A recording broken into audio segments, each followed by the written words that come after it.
CPTED principles about the park itself, and then it will go into the individual facilities, such as for the general area, including the multi-use facilities and the BMX park facility, the activity support facility, as well as the additional facilities such as a child's playground and the adult exercise area.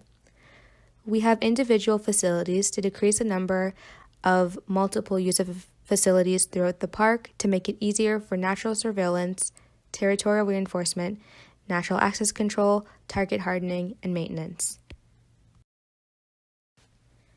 Oshawa proposes developing a mountain biking and BMX park on 1095 Thornton Road North, the proposed location of the BMX park, after the closure of the unsanctioned Greenland dirt jump.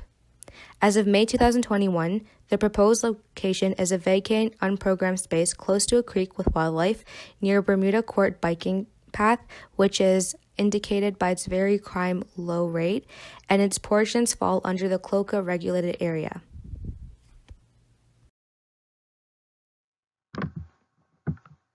Natural surveillance, we incorporate a straight backless bench with a single armrest to promote sitting on the bench but not lying down or using it for skateboarding or BMXing purposes.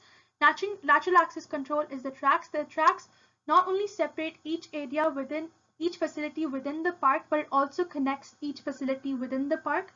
So it separates it using difference in texture, but it connects it through the park. Territorial reinforcement using bollard light bulbs. Using it in a crisscross manner is an effective and efficient strategy to light up the entire path, as well as have enough space between each of the light structures for emergency vehicles, and maintenance is of trees and shrubs that are used for territorial reinforcement so that they don't inhibit natural surveillance. Natural surveillance, placement of benches outside the BMX fence. Natural access control, one entry and one exit point within the BMX fencing for traffic control. Territorial reinforcement is the colored tracks incorporated into the BMX ramps. Maintenance is primarily the maintenance of the track as well as the fencing.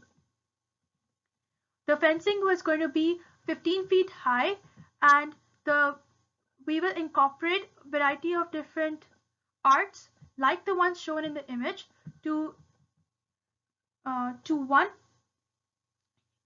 reinforce the idea of the BMX park being for BMX users, as well as to deter people from climbing on top of the fence. The shed's goal is to house multiple facilities such as washroom, storage, and activity support under one shed to decrease construction of multiple structures. Development of the multi-use facility in a location of high visibility, high foot traffic makes activities more visible, increasing a sense of safety, and makes it unfavorable for vandalism and theft.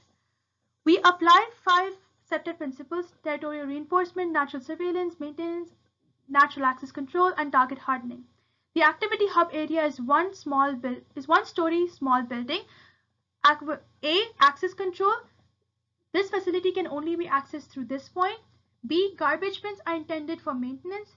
C, washrooms and 3 non-binary and wheelchair accessible.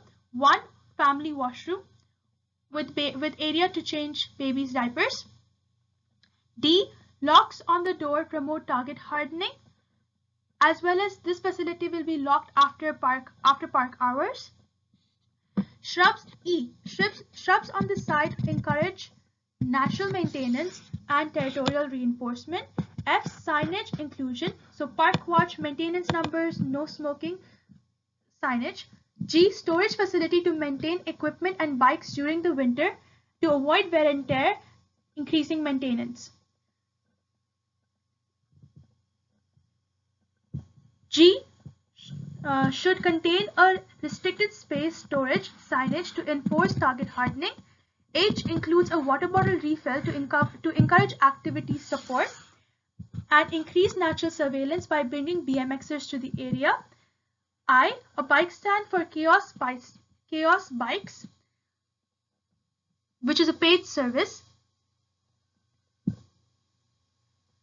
Natural access control, because it blocks and inhibits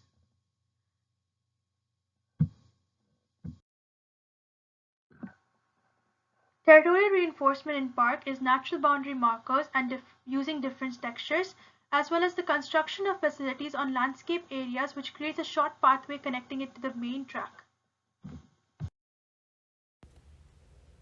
Here are some considerations that need to be taken into account when building the BMX park. The first key issue, of course, that comes up is cost. A report from the Community Services Committee in Oshawa placed the cost of the park anywhere from $525,000 to $1.5 million. We have collected 3 grants that we think can supply money to our park. The first one is the Community Grants Program from Home Depot. That grant can provide up to $5,000 to support sustainable elements of community projects. This would be maintenance, landscaping, and the trees. Our second grant is the Ontario Trillium Foundation, and they actually have a history for donating to skate parks, and they can donate anywhere from $50,000 to $100,000.